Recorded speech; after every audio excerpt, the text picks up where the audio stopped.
Okay, today I'm going to read The Death on the Nile, Part 2, Chapter 14. Right, here we go.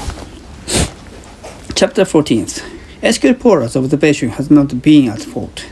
There were no pearls on the tables by Lynette's old bed. Ruth Borgett was bidden to make a search among Lynette's belongings. According to her, all was in order. Only the pearls had disappeared. As they emerged from the cabin, a steward was waiting to tell them that breakfast had been served in the smoking room. As they passed along the deck, Race paused to look over the rail. "Aha! I see you have had an idea, my friend." "Yes, it suddenly came to me. When Fantop mentioned thinking he had heard a splash, that I too heard being awakened sometime last night by a splash. It's perfectly possible that after the murderer threw the pistol overboard," Poirot said slowly. "You really think that is possible, my friend?" Race shrugged his shoulders. "It's suggestion. After all, the pistol wasn't anywhere in the cabin. First thing I looked for." "All the same," said Poirot, "it is incredible that it should have been thrown overboard." Race said, "Where is it then?" Poirot said thoughtfully. "If it is not Madame Doyle's cabin, there is logically only one other place where it could be." "Where's that?" "In Mademoiselle de Villefort's cabin," Race said thoughtfully. "Yes, I see." He stopped suddenly. "She's out of her cabin. Shall we go and have a look now?" Poirot shook his head. "No, my friend. That would be precipitate.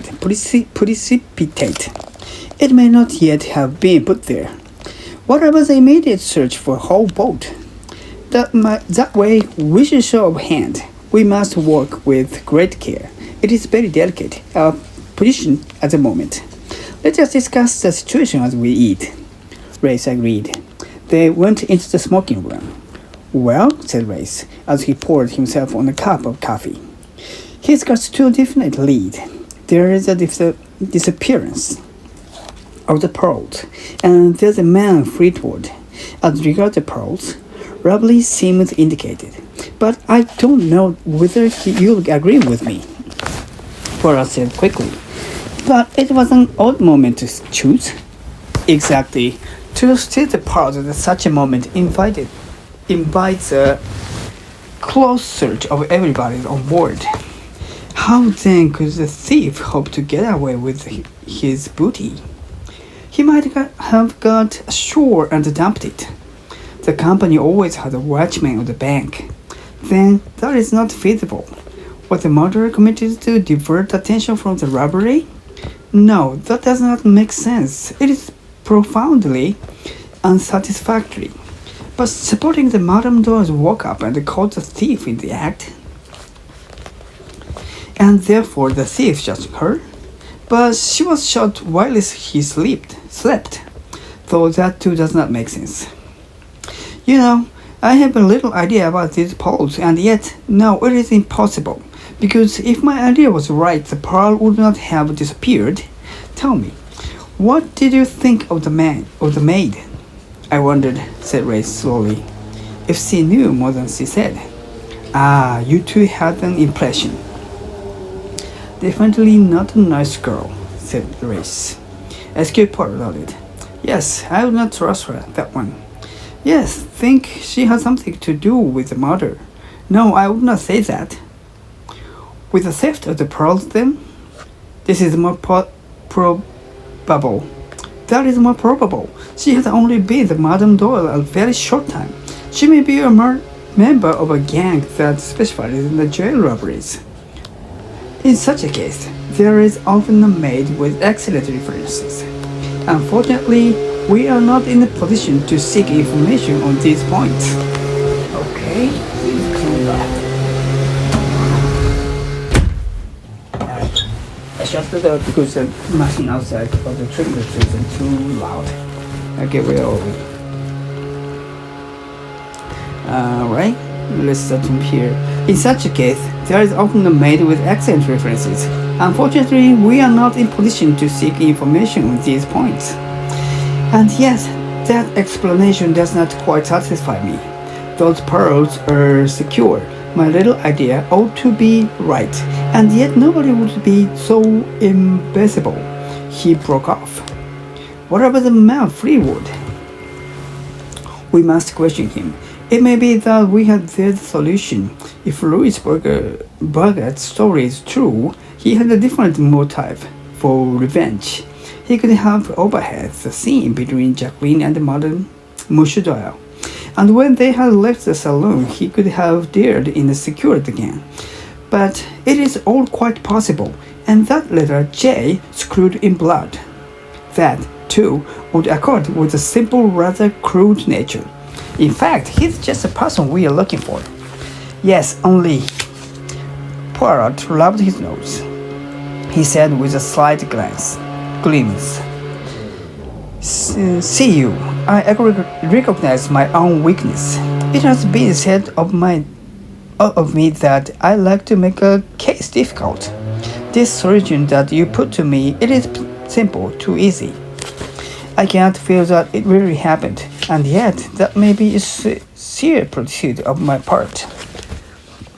Well, we'd better have the fellow here. Race rang the bell and gave the order.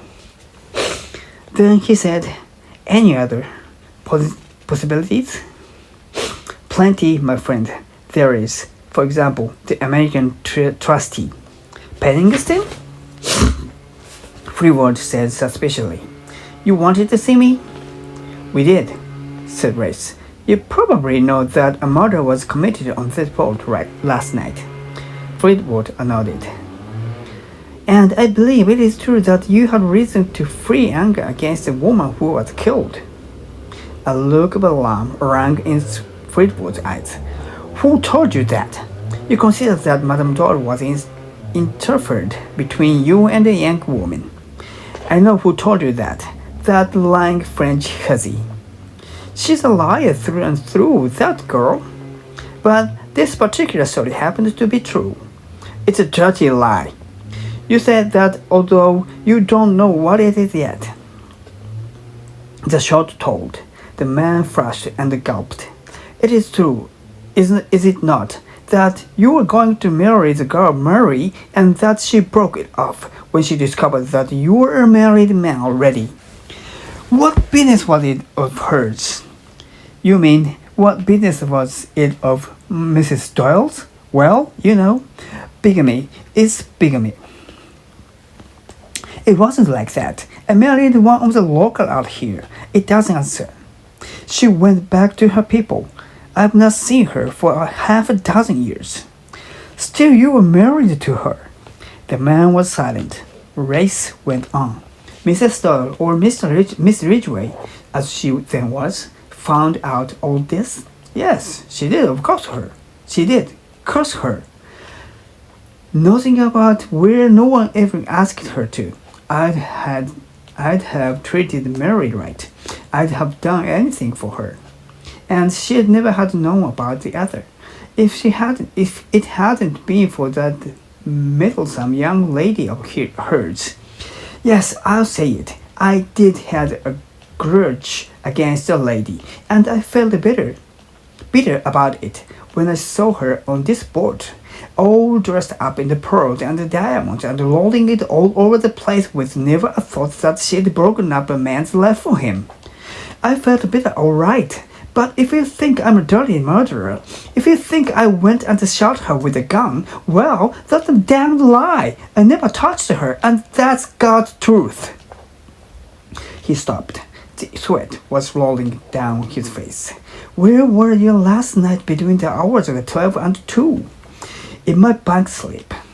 And my mate will tell you so. We shall see, said Race. He dismissed him with a curt nod. That do. Bien? Inquired Poirot as the door closed behind Freewood. Race shrugged his shoulders. He tells quite a straight story. He's nervous, of course, but not unduly so. We'll have to investigate his alibi, though I don't suppose it will be decisive. His mate was probably asleep, and this fellow could have slept in the out if she wanted to. It depends whether anyone else saw him. Yes, one must inquire as to that. The next thing, I think, said Race, is whether anyone heard anything which might give a clue of the time of the crime. Besner placed it as being occurred between 12 and 2. It seemed reasonable to hope that someone among the passengers might have heard the shot, even if they did not recognize it for what it was. I didn't hear anything of the kind myself. What about you? Pollard shook his head. Me, I slept absolutely like the log. I heard nothing, but nothing at all. I might have been drugged. I slept so soundly. A pity, said Race. Well, let's hope we have a bit of luck with the people who had cabin on the starboard side. Fansop with them. The Allerton come next. I'll send Stuart to fetch them. Mrs. Allerton came in briskly. She was wearing a soft, gay-graped silk dress. Her face looked distressed. It's too horrible, she said as she accepted the chair that Pollard placed for her. I can hardly believe it. That lovely creature with everyone to live for, dead. I almost feel I can't believe it. I know how you feel, madam, said Pollard sympathetically. I'm glad you are on board, said Mrs. Allerton simply. You'll be able to find out who did it. I'm so glad it isn't the poor tragic girl. You mean Mademoiselle de Beaufort, who told you she did not do it? Cornelia Robson, said Mrs. Allerton with a faint smile. You know, she's simply thrilled with it all. It's probably the only exciting thing that has ever happened to her, and probably the only exciting thing that ever happened to her. But she is nice that she's terribly ashamed of enjoying it. She thinks it's awful of her. Mrs. Allerton gave a look at Pollard and then added.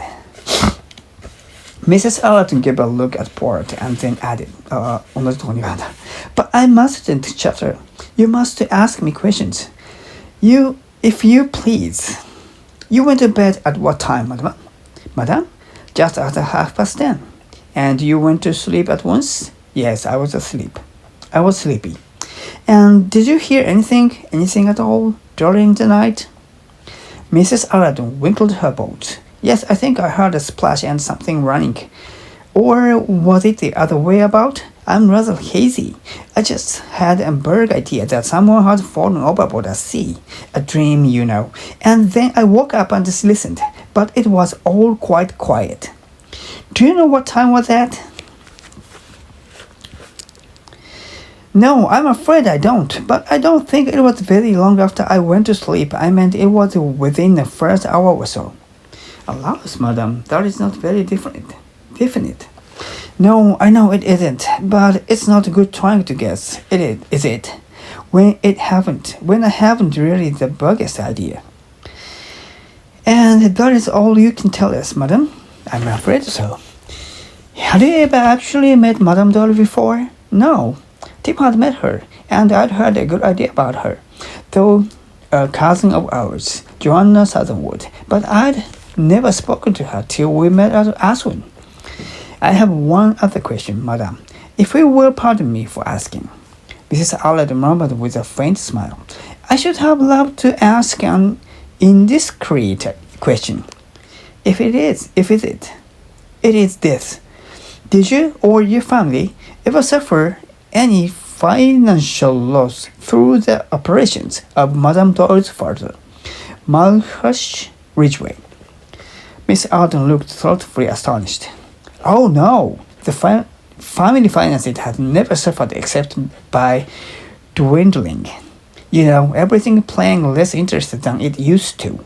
That's never been anything melodramatic about our poverty.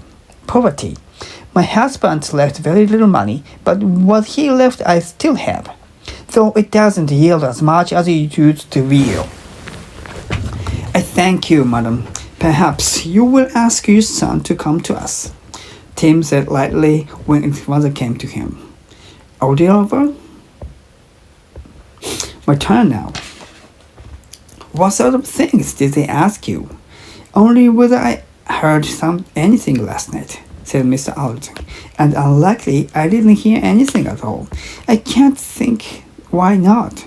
After all, Lynette's cabin is only one way from mine. I should think I'd better bound here shut. Go along, Tim. They're waiting for you. To Tim Allerton, Pollard repeated his previous questions. Tim answered, I went to bed early, 10:30 or so. I read for a bit. Put out my light just after 11. Did you hear anything about after that? Heard a man's voice saying good night, I think, not far away. That was me saying good night to Mrs. Doyle, said Race. Yes. After that I went to sleep. Then later I had a kind of fulla-baloo going on. Somebody calling Fansep, I remember. Mademoiselle Robson, when she ran out from the observation salon. Yes, I suppose that was it.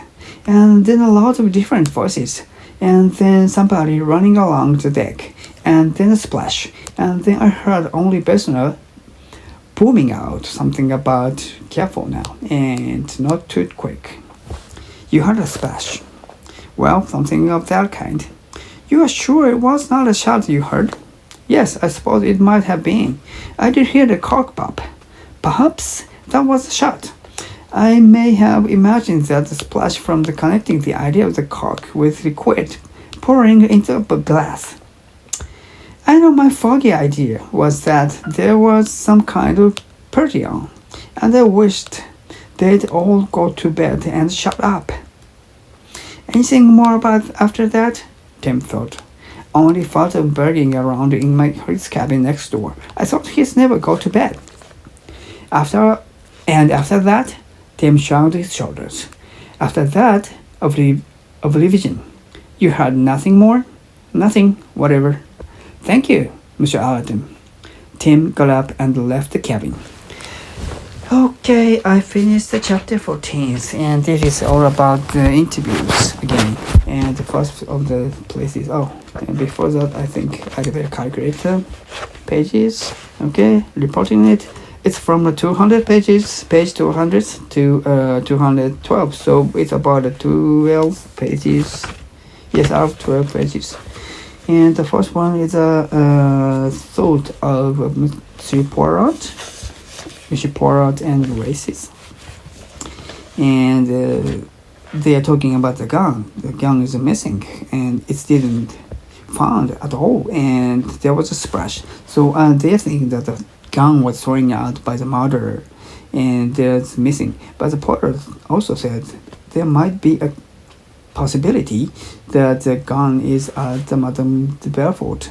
Mademoiselle de Belfort's cabin, because she was absent, so murderers can sneak inside her cabin and hide it. Then, if that pistol was found in the Jacqueline's cabin, then it's gonna be a good clue of murder. Jacqueline might shoot the Doyle because the pistol was found in her cabin. So the murderer possibly hide the pistol at the Madame Belfort's cabin. Yeah, that's possible. And that's very reasonable. Yeah, I agree with that. And the next place, and they called one lady. I can't know. It's a man at the front of Fleetwood. Yes, and she's saying that maid of Jacqueline. No, maid of the Ridgway. What's her name? I can't remember her name of the dead girl. Lynette. Yes. The maid of the Lynette said that he was fraud of he was saying a lie. He's a cheater. She's saying that he's going to marry her, but actually he was already got married with another lady. So technically, they can't get married again. So maybe she's a fraud, or maybe just a cheater. I don't know. But this thing, and this dialogue was really awful because this is just excuses of this man. Yeah, I understand how he feel, but this is just ugly. And the other thing is, next one is Lady, Madam, and then going to a Tim Allerton. But I don't think there's outstanding dialogues over here. They heard nothing. Yeah, only one was Tim. Yes, Tim heard a shot. Tim heard a shot, I guess. It's a pop sound. That was a pop sound that he thought that was a kind of opening the champagne, and he thought there was a party outside and too noisy and he couldn't sleep. So he hoped the party was soon over and they want to go to sleep. Then he will be a peaceful time. But actually, it might be a pistol sound, the shoot heard. But it's not sure, just a sound. Yeah, that kind of dialogue. And so nothing is going, yes, nothing is going forward, just correcting the crews, and situation never changes, but there's more crews and more statement about the last night. That kind of chapter. Yeah, that's it. Okay, thank you for listening, and I will stop here. I've read 12 pages and I'm not so much tired, and I think my reading speed is improved, I guess. I read more fluently than before. I can say that. Okay, thank you. Thank you for listening, and please come next time again. Thank you.